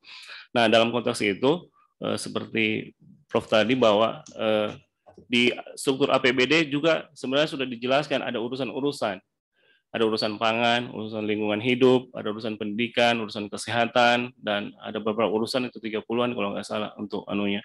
Nah, sebenarnya itu sudah terkait dengan dalam rangka perwujudan hak asasi manusia. Nah, hanya persoalannya tadi adalah apakah pemerintah itu betul-betul melakukan pemenuhan itu lewat anggaran. Sementara kebijakan urusannya sudah ada, tapi anggarannya belum tersedia. Oke, jadi saya sebenarnya menunggu format saudara, ya. Format kalau itu format lewat perencanaan, kira-kira apa yang saudara ingin gagas di situ lewat format tadi? Karena format perencanaan itu kan harus dituangkan ke dalam format perundang-undangan, ya. Lewat format perundang-undangan atau format kebijakan, ya. Kemudian format sebagai program. Nah, kalau itu 3 hal itu, mestinya itu yang tergagas di dalam disertasi saudara. Tapi ini saya kira menjadi tertantang saudara untuk selanjutnya, dan saran saya disertasi ini saudara harus publikasikan lewat buku, ya. Kalau lewat buku mungkin lewat jurnal ya sudah, tapi lewat buku mungkin itu lebih cepat untuk direspon oleh pemerintah, ya. Itu saran-saran saya, ya. Saya kira saudara tidak perlu jawab, ya, karena mungkin itu yang menjadi saran-saran saya selanjutnya. Makasih, dan saya serahkan kembali ke pimpinan sidang. Terima kasih. Baik, terima kasih yang terpelajar Ibu Profesor Dr. Marutrisa, SH, MSI. Selanjutnya saya mengundang penguji terakhir sebelum promotor yang terpelajar Ibu Dr. Inkarita Sakarina, SHMA. Silakan. Ya, terima kasih pimpinan sidang yang saya hormati. Yang saya hormati promotor dan kopromotor, yang saya hormati para penguji, khususnya penguji eksternal Bapak Dr. Herlambang Perdana Wiratman, dan juga Provendus yang berbahagia dan juga para hadirin. Ya, tadi Promovendus Saudara Ansar, Pak Ansar memaparkan ya, dalam hal pengelolaan anggaran atau keuangan daerah itu dipaparkan tadi ada beberapa perbedaan dalam hal menetapkan anggaran di beberapa bidang. Jadi menurut Pak Ansar itu adalah diskriminasi ya. Mungkin lebih tepatnya indivisibility atau berlawan dengan prinsip interrelated gitu. Apa yang dimaksud dengan indivisibility? Indivisibility itu harusnya dalam pengelolaan AM pemerintah dilarang untuk memprioritaskan hak yang satu dengan hak yang lainnya. Gitu. Oke, itu bukan diskriminasi. Kalau diskriminasi, kalau dalam konteks hak ekosop itu di pasal 1 tidak menjelaskan tentang sumber daya, hanya menjelaskan tentang mungkin bisa juga dibilang diskriminasi, tapi dalam konteks hak ekosop pernyataan atau istilah diskriminasi tidak diletakkan di dalam kasus ini mungkin menurut saya Prof gitu, menurut saya Pak Ibu Dokter. Jadi lebih tepat menurut saya itu indivisibility atau interrelated antara HAM, hubungan HAM. Gitu. Indivisibility itu apakah masuk dalam pelanggaran HAM? Dan jika dalam pelanggaran HAM, siapa yang seharusnya bertanggung jawab dalam hal pengelolaan keuangan daerah ini? Ya, kalau kita mengacu kepada Undang-Undang HAM atau peraturan konvensi ekosop dan beberapa protokol-protokol di bawahnya, memang itu termasuk dalam, menurut saya adalah pelanggaran karena sangat jelas membedakan antara hak satu dengan hak yang lain, sangat jauh bedanya. Nah, untuk siapa yang bertanggung jawab adalah dalam jelas bahwa harusnya negara yang bertanggung jawab, maka daerah juga selaku organ negara juga harusnya bisa bertanggung jawab. Terima kasih, Ibu. Ya, pertanyaan saya yang terakhir, konsep pengelolaan keuangan daerah yang berbasis HAM atau yang memenuhi hak asasi, menurut Saudara Promovendus sebagai peneliti itu yang seperti apa yang Saudara peneliti inginkan? Ya, saya berdasarkan Konven Ekosop atau komentar-komentar umum dan Limburg dan Maastricht bahwa sepakat ada yang dinamakan namanya human right budgeting. Bagaimana anggaran itu begitu peduli dengan hak asasi manusia. Di dalamnya ada 3, bukan bicara tentang resultnya, tapi bicara tentang konduknya. Yang pertama adalah melihat bagaimana anggaran di daerah sudah maksimal belum untuk pemenuhan hak asasi manusia. Ya kan? Itu namanya prinsip maximum available resource, dan itu merupakan suatu kewajiban. Yang kedua adalah prinsip realisasi progresif, bahwa negara walaupun dia sudah menganggarkan, tapi setiap tahunnya harus ada terjadi peningkatan, bukan malah penurunan anggaran. Makanya dicegah dalam asas retroaktif itu dilarang sekali dalam hak ekosop. Yang ketiga adalah kewajiban minimum core ya, atau minimum esensi minimum, bahwa setiap anggaran itu setiap pemerintah harus menjamin tingkat esensi pemenuhan hak asasi manusia, khususnya juga lewat anggaran. Di Indonesia untuk minimum core itu sebenarnya sudah diatur dengan anggaran standar anggaran minimal, ya kan?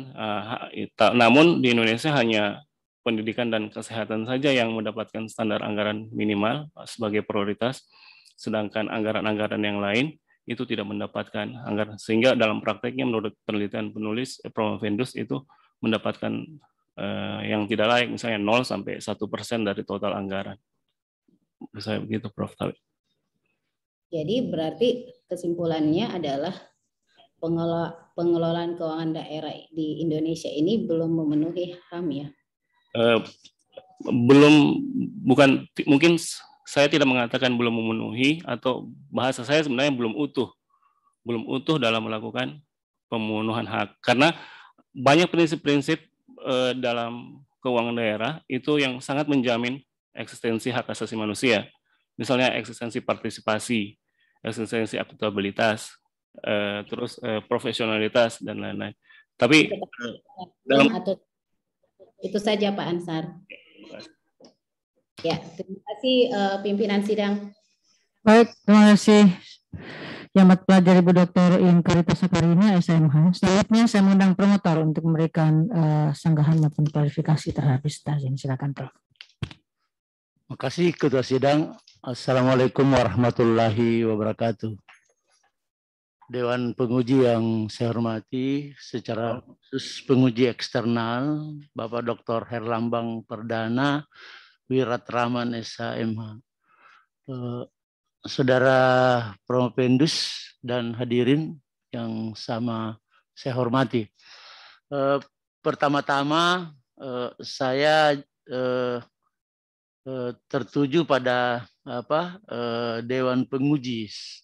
Itu yang saya mau katakan, bahwa apresiasi yang tinggi kepada sanggahan-sanggahan terhadap disertasi ini, karena apa yang dikemukakan oleh Dewan Penguji tadi itu sungguh sangat berharga dalam rangka penyempurnaan disertasi saudara. Ya, jadi itu yang pertama.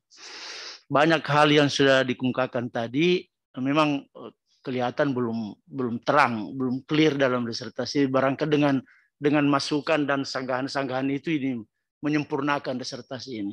Oleh sebab itu saya lebih utamakan memberi apresiasi kepada Dewan Penguji dibanding dengan apa yang telah saudara kemukakan, ya, di mana hal ini sudah lumrah bagi saya, ya, sudah berulang kali, berpuluh-puluh kali kita konsultasi, bukan hal baru yang Anda kemukakan kepada Dewan Penguji. Begitu juga pembimbing lainnya, saya kira paham apa yang Anda sudah kemukakan.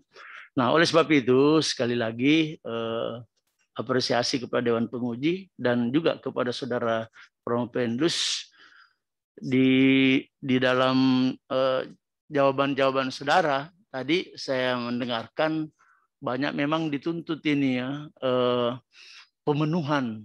Prof. Amin katakan keterpenuhan, ya, mengenai anggaran ini.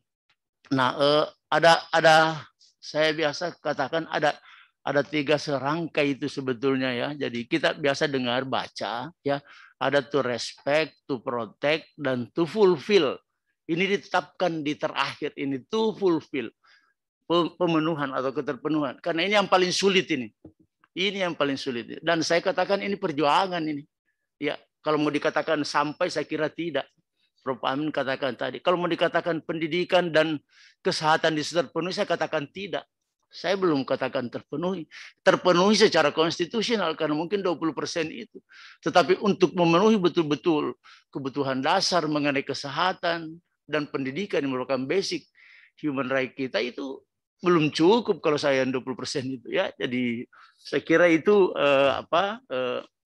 cuma karena konstitusi yang ngatur, undang-undang oke, ya, keterpenuhan secara konstitusi, tapi konsep tidak.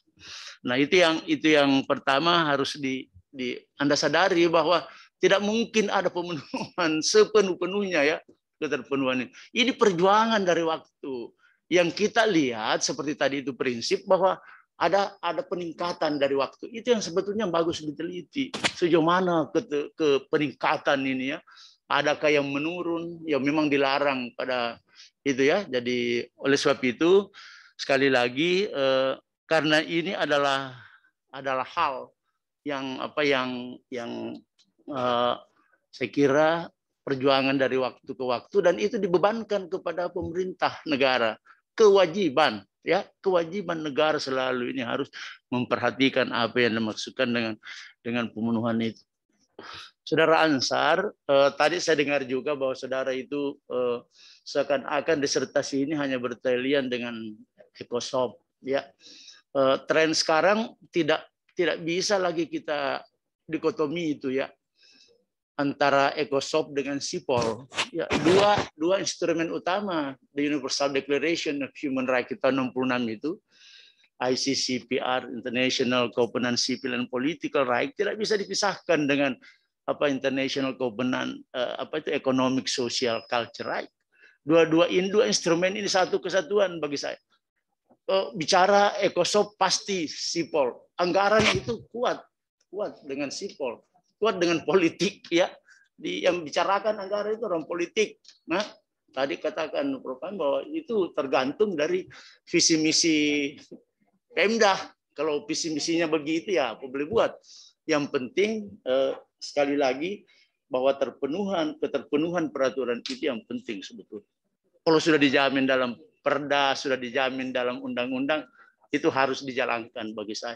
Prinsip-prinsip yang ada dari luar memang itu ya hak asasi human right itu adalah hal yang yang selalu didengung-dengungkan. Tetapi kita punya kemampuan. Tetapi sebaliknya negara tidak boleh pakai pendekatan angkat tangan. Biasa kan itu yang kita lihat itu ya. Oh, sudah begitu, sudah memang begitu standarnya. Itu namanya pendekatan angkat tangan. Negara harus selalu berusaha, ya harus selalu berusaha bagaimana meningkatkan anggaran dalam rangka pemenuhan, terutama itu tadi. Jangan pisah-pisah bahwa sudah terpenuhi dua belum terpenuhi. Saya kira belum terpenuhi ini mengenai kalau Anda katakan pemenuhan. Ya, itu yang belum betul-betul, itu perjuangan. Kalau proteknya tuh, respeknya oke. Kita sudah berikan perhatian itu, kita sudah menghormati itu yang namanya itu. Tetapi ini memang perjuangan di mana-mana saya kira. Bukan saja kita, tetapi juga negara-negara lain. Jadi saya kira memang kita sependapat apa itu yang Anda katakan tadi bahwa tidak boleh negara beralasan ini itu lalu ini, harus diusahakan, jangan beralasan gitu ya. Tapi itulah kita lihat bagaimana negara atau pemerintah berkelik dalam rangka tadi mempergunakan itu pendekatan angkat tangan itu ya, yang dalam hak asasi manusia tidak boleh ya.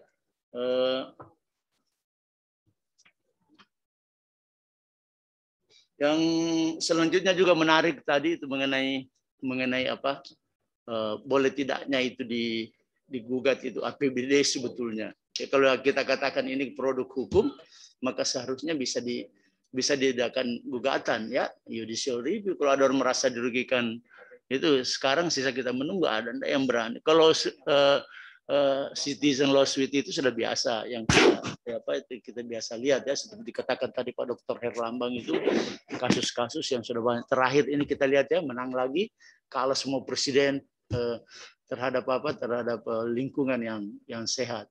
Nah, oleh sebab itu pertanda baik sebetulnya bahwa kita kesempatan untuk menggugat itu pemenuhan itu selalu terbuka. Nah, sisa sekarang memang tergantung dari kapasitas masing-masing daerah. Saya kira itu tambahan saja, lebih dan kurangnya saya kira inilah kemampuan saudara Ansar untuk menyajikan disertasinya. Terima kasih. Assalamualaikum warahmatullahi wabarakatuh. Waalaikumsalam warahmatullahi wabarakatuh. Terima kasih banyak promotor yang mata pelajar Bapak Profesor Dr. Abdul Razak, SHMH.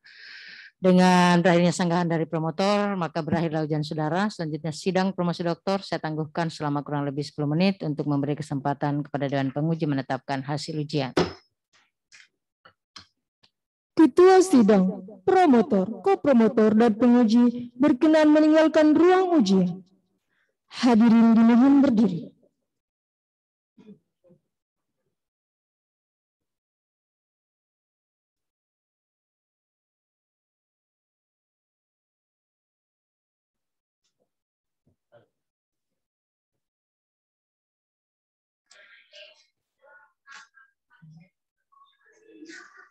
Hadirin silakan duduk.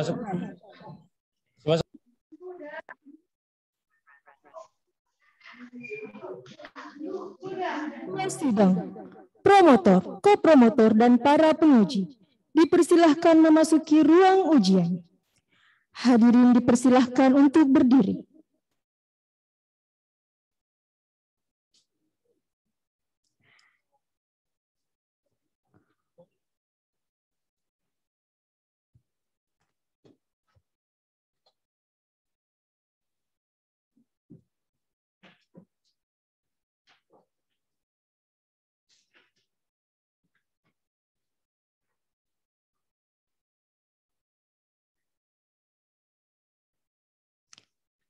Hadirin dipersilahkan duduk kembali.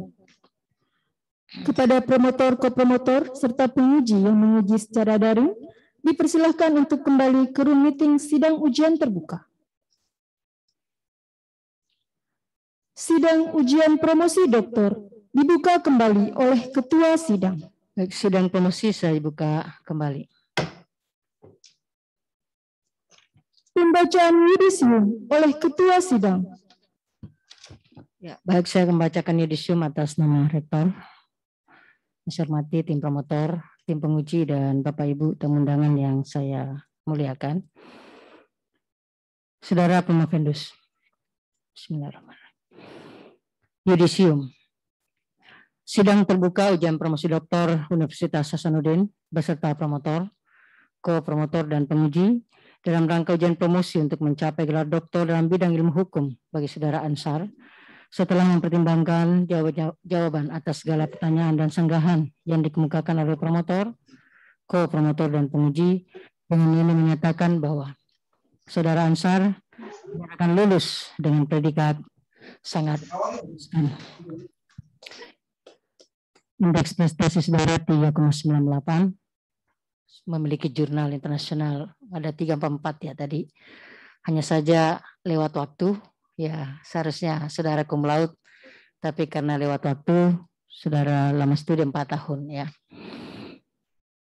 Dengan demikian, mulai hari ini Selasa, tanggal 28 September 2021, pada pukul 11:05 waktu Indonesia bagian tengah, saudara Ansar berhak memakai gelar doktor dalam bidang ilmu hukum. Semoga ilmu yang dimiliki dapat dimanfaatkan untuk kepentingan umat manusia. Amin. Makassar, 28 September 2021, atas nama Rektor, Ketua Sidang, Profesor Dr. Farida Patiting, SHM, Promotor, Profesor Dr. Abdul Razak, SHMH. Penyerahan hasil yudisium oleh Ketua Sidang. Kepada Dr. Ansar SHMH, dipersilahkan mengambil tempat.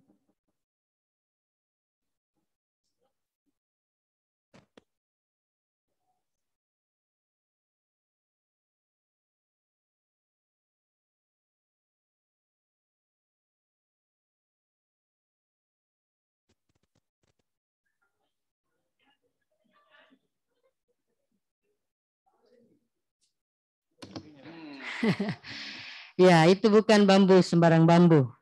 Itu bambu penuh perjuangan. Ya. Selamat buat saudara. Selanjutnya saya beri kesempatan selama 5 menit untuk menyampaikan ucapan terima kasih maupun pesan-kesannya selama menempuh pendidikan doktor. Silakan.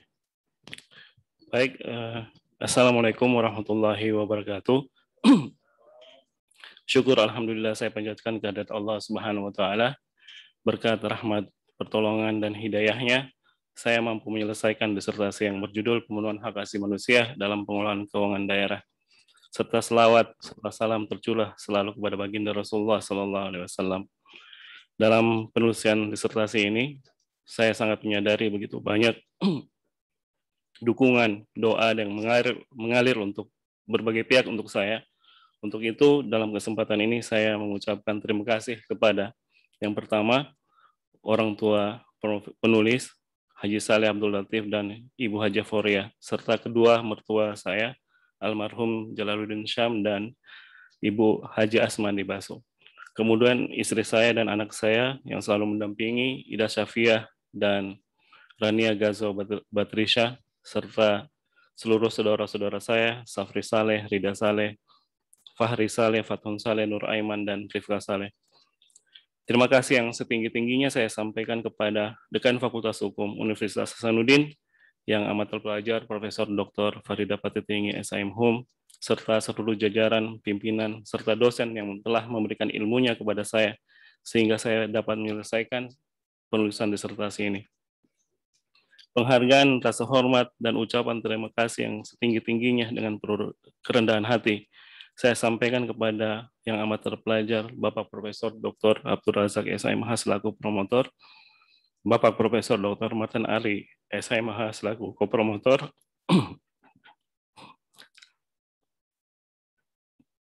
dan maaf, Bapak Profesor Dr. Juda Rizkawan SHMH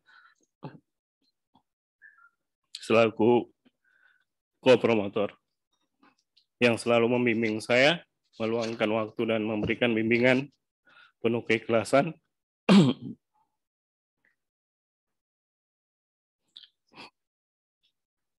Semoga Allah Subhanahu wa Ta'ala menjadikan amal kebaikan.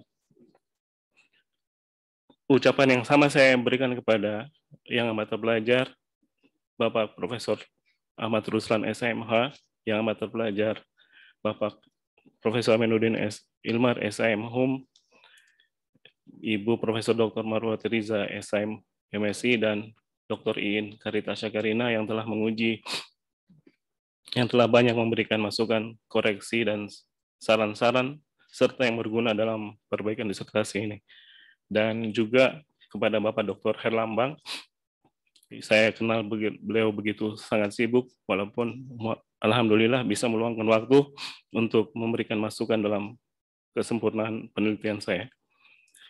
Terima kasih saya sampaikan kepada Ketua Program Studi S3 Ilmu Hukum yang amat terpelajar, Ibu Profesor Dr. Marwati Riza SIMSI. Terima kasih juga saya sampaikan kepada seluruh staf, khususnya pengelola program S3 Ilmu Hukum Hasanuddin, ada Pak Uli, Pak Hakim, Pak Hasan, dan lain-lain yang tidak bisa saya sebutkan satu persatu, yang banyak sangat membantu dalam penulisan disertasi ini. Terima kasih juga saya sampaikan kepada pimpinan Universitas Fakultas Hukum Universitas Dulako, ada Pak Dr. Subadana, dan para dosen yang saya tidak bisa sebutkan satu persatu atas dukungannya. Dan terima kasih atas dukungan kepada teman-teman angkatan 2017 Ganjil, ada Pak Rahim, Pak Dr. Handar, Pak Dr. Haji Syafaat, ada Dr. Kiki, almarhum Diana, Riri, Ibu Eda, Dr. Nurul, Maimana, Mbak Puspita, Ibu Dr. Rafika, Mira, Ibu Isna, Pak Dr. Rifai, Pak Imam, Pak Dr. Mus, Pak Kamal, Pak Muzakir, Pak Amir, Pak Anto, Pak Dirga, Pak Okto, Pak Adeh, dan Pak Imran. Semoga hadirnya disertasi ini dapat memberikan manfaat bagi ilmu pengetahuan ke depannya. Assalamualaikum warahmatullahi wabarakatuh. Waalaikumsalam warahmatullahi wabarakatuh. Selanjutnya saya mengundang promotor untuk memberikan pesan-pesan khusus kepada mata pelajar Dr. Ansar SHM. Silakan, Prof. Terima kasih Ketua Sidang yang saya hormati Profesor Dr. Farida Patitinggi, SHMH, Dewan Penguji yang sangat saya hormati, hadirin, Saudara Dr. Ansar. Ya, jadi baru saja kita dengar ya yudisium saudara, Anda telah mencapai derajat akademik yang tertinggi. Kalau bisa dikatakan Anda sudah sampai kepada level bangsawan akademik lah ya. Sehingga dengan demikian ini adalah derajat tertinggi. Saya ingin mengucapkan selamat kepada saudara dan juga kepada keluarga-keluarga saudara atas capaian yang saudara raih hari ini.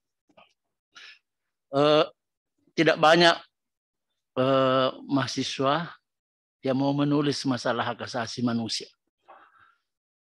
Oleh sebab itu, saya selalu mencatat bahwa yang lain juga demikian, tetapi kebanyakan kita ini, saya ini bergelut juga di bidang ini, maka saya biasa katakan orang yang mau menulis tentang hak asasi manusia atau suarakan tentang hak asasi manusia itu adalah amal jariah.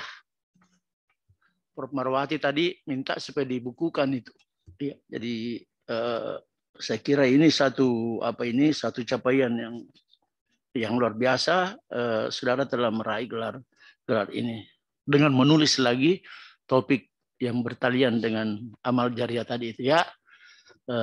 Selamat dan di daerah saya ingatkan. Di daerah itu ada namanya, tadi Anda tidak sebutkan. Ini susahnya ini masalah hak asasi manusia di bawah kementerian. Ya, jadi di daerah itu ada namanya Ranham. Saya pernah jadi anggota Ranham di provinsi ini. Itu di bawah Departemen Hukum dan HAM. Tapi ini sungguh tidak bisa diandalkan ini Ranham ini. Ini namanya juga rencana. Tadi tidak disebutkan rencana aksi nasional, ya. Ranham, hak asasi manusia. Di tingkat kabupaten juga ada, di tingkat provinsi, nasional juga ada. Nah, oleh sebab itu kita berharap sebetulnya Anda bersentuhan langsung kepada Pemda untuk bisa menyampaikan pokok-pokok pikiran saudara ini. Kalau nanti sudah berbentuk buku, ya disebarkan, karena ilmu ini bukan untuk kita, tapi ilmu itu untuk kemaslahatan umat manusia. Jadi knowledge itu bukan for knowledge, tapi kemaslahatan. Ilmu bukan untuk ilmu, tapi kemaslahatan. Oleh sebab itu jangan berhenti, ya. Tadi saya katakan itu, ini sudah selesai program pendidikan, tapi menyuarakan ini jangan berhenti. Dilarang menggunakan itu pendekatan angkat tangan tadi, ya. Di bidang human right itu, ya, itu harus diperjuangkan secara terus-menerus. Dan kuncinya adalah apa itu? Integrity. Jadi integritas, ya. Jadi apa itu integritas? Integritas itu, tolong dicamkan ini, apa itu? Mengerjakan sesuatu yang benar sekalipun tidak ada orang yang melihat. Itu integritas. Kalau nanti ada orang yang melihat baru kita mengerjakan baik-baik yang benar, itu bukan integritas, tapi tidak ada orang, ada Tuhan yang lihat. Itu integritas. Ini yang harus dijunjung tinggi. Bekerjalah dengan baik secara terus-menerus dengan didorong oleh integritas yang tinggi tadi. Saya kira itu yang saya disampaikan. Budekan, Ketua Sidang saya kembalikan. Assalamualaikum warahmatullahi wabarakatuh. Penyerahan tanda penghargaan dari Rektor Universitas Hasanuddin yang diserahkan oleh Dekan Fakultas Hukum Universitas Hasanuddin kepada promotor dan penguji eksternal. Dilanjutkan dengan penyerahan tanda penghargaan dari Dekan Fakultas Hukum Universitas Hasanuddin kepada masing-masing kopromotor yang hadir secara luring. Sedangkan yang hadir secara daring akan dikirim setelah ujian promosi selesai.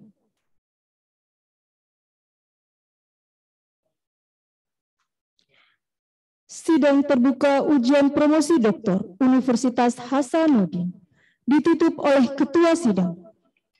Baik, sebelum saya menutup secara resmi sidang promosi doktor Saudara Ansar pada siang hari ini, izinkan saya atas nama Rektor dan secara khusus atas nama pimpinan Fakultas Hukum Unhas dan keluarga besar Fakultas Hukum Unhas menyampaikan selamat dan sukses pada Saudara Ansar dan seluruh keluarga, ya. Alhamdulillah, setelah berjibaku selama kurang lebih 4 tahun, akhirnya Saudara dapat meraih predikat tertinggi di bidang akademik. Sekira seluruh lelah, seluruh upaya, seluruh daya yang telah terkuras, seluruh energi selama 4 tahun itu menjadi hilang semuanya, ya, dengan selesainya Saudara di Yudisium pada hari ini. Saya kira semua kita sudah merasakan itu, dan tidak ada lagi cerita yang membuat kita menjadi lelah dan seterusnya, semuanya menjadi ringan, alhamdulillah. Dan katanya biasanya kalau yang promotor biasa menyampaikan, biasanya kalau seperti itu yang paling dirasakan, yang paling merasakanlah istrinya, ya. Ya, saya kira istri, anak-anak, keluarga semua yang biasanya paling menerima imbas, ya, dari segala perjuangan ini. Tapi insya Allah ke depan akan semakin baik dan semakin dapat memberikan kontribusi di tempat tugas saudara selaku dosen di Fakultas Hukum Universitas Tadulako. Tentunya selamat juga kepada Pak Dekan. Alhamdulillah ternyata Pak Dekan hadir. Terima kasih Pak Dekan. Terima kasih Prof. Arsul Badana, SMH, senior kami. Beliau juga adalah alumni S1 dari Fakultas Hukum Universitas Hasanuddin. Sukses selalu Pak Dekan. Alhamdulillah satu persatu. Siap, terima kasih Prof. Ya, sudah menyelesaikan pendidikan doktor, dan ini menjadi modal yang sangat besar untuk dapat mengembangkan lebih baik lagi institusi kita. Insya Allah. Dan doktor ini menjadi tiket untuk menjadi guru besar, jadi profesor. Ya, tapi jangan dulu, Pak Dekan dulu gitu ya. Ya. Amin, amin. Belum melampau dekan. Selamat Pak Dekan, salam hormat buat rektor. Terima kasih Prof. Salam kembali. Untuk seluruh keluarga besar Fakultas Hukum Universitas Tadulako Palu, insya Allah. Tentunya juga selamat buat seluruh keluarga, istri, keluarga, orang tua. Ya, orang tua masih ada kan? Alhamdulillah, sungguh sebuah kebahagiaan dapat menyaksikan dan melihat anaknya dapat meraih predikat tertinggi di bidang akademik. Tadi promotor mengatakan kalau kita doktor itu sudah mencapai bangsawan akademik. Nah, oleh karena itu tidak sembarang orang disebut bangsawan.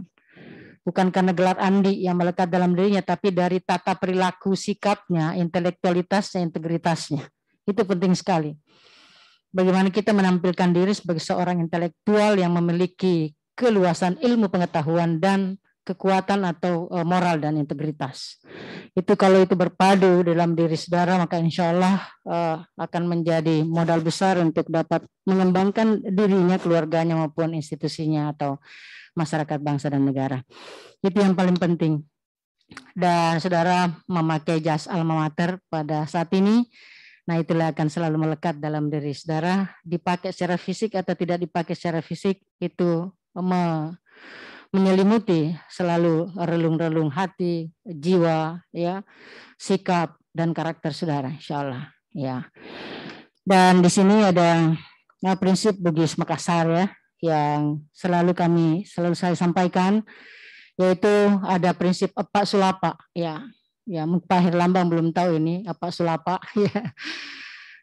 Maca nama lempu, aca itu cerdas, ya, malempu itu jujur, dan warani nama geteng, pemberani dan teguh pendirian. Ya, jadi itu yang harus melingkupi diri kita sehingga kita menjadi seorang pribadi yang mulia ya, sebagaimana tujuan pendidikan nasional kita untuk melahirkan insan cendekia yang berkarakter mulia. Ya, itu juga yang menjadi visi dari Universitas Hasanuddin dan rencana pengembangan Universitas Hasanuddin, melahirkan insan cendekia yang berkarakter mulia.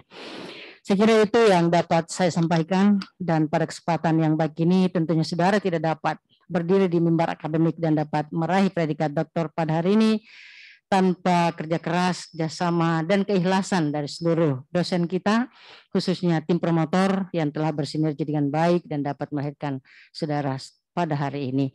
Dan tentunya didukung oleh seluruh tim penguji yang mengawal mulai dari proposal sampai hari ini. Dan secara khusus, ujian ini tidak bisa kita laksanakan tanpa kehadiran dari penguji eksternal. Untuk itu saya menyampaikan terima kasih dan penghargaan yang tinggi kepada Bapak Dr. Herlambang yang telah bersedia untuk terima kasih. Penguji eksternal pada kesempatan ini. Insya Allah mudah-mudahan di lain kesempatan kami masih membutuhkan Bapak Dr. Herlambang untuk dapat menjadi penguji maupun berkenan untuk dapat memberikan kuliah umum atau kegiatan lain dapat kita kerjasamakan untuk sama-sama mempercepat peningkatan kualitas SDM kita, insya Allah. Saya kira kerjasama kita selama ini sudah berjalan dengan baik, Unhas, Unai, dan seluruh perguruan tinggi negeri lainnya maupun swasta di Indonesia. Kita sudah berjalan bersinergi dengan baik. Mudah-mudahan ini semua menjadi momentum yang baik untuk lebih cepat lagi kita melahirkan sumber daya manusia yang lebih unggul untuk Indonesia maju, insya Allah. Saya kira itu terakhir. Saya akan memberikan hadiah pantun karena nanti saya ditagih kalau saya tidak kasih ya, karena biasanya saya memberikan pantun. Ini pantun asli ya, bukan plagiat. Saya sendiri yang bikin. Dari Palu dengan cita besar menuju Makassar penuh asa. Selamat dan sukses saudara Ansar telah lulus doktor dengan bahagia. Alumni Unhas sangat terpuji, banyak prestasi, syarat inovasi. Terima kasih kepada tim penguji telah hadir di Jan Promosi. Terakhir, kuliah di Unhas penuh harapan, bertemu mantan mungkin kebetulan. Terima kasih tamu undangan, mohon maaf atas segala kekurangan. Tidak bertemu mantan kan di sini? Ya baik, terima kasih atas perhatian kita semua. Terima kasih kepada seluruh tamu undangan yang telah mengikuti sidang promosi dokter ini dengan tertib dan lancar. Dan mengucapkan alhamdulillahirabbil alamin, sidang promosi dokter Saudara Ansar dengan resmi nyatakan ditutup. Demikian wabillahi taufiq wal hidayah. Assalamualaikum warahmatullahi wabarakatuh dan selamat siang. Waalaikumsalam warahmatullahi wabarakatuh. Assalamualaikum warahmatullahi wabarakatuh. Kepada Ketua Sidang, Promotor, Kopromotor, Tim Penguji, dan para undangan atas kehadirannya pada ujian promosi secara luring terbatas dan daring Dr. Ansar SHMH. Saya MC mengucapkan wassalamualaikum warahmatullahi wabarakatuh. Waalaikumsalam.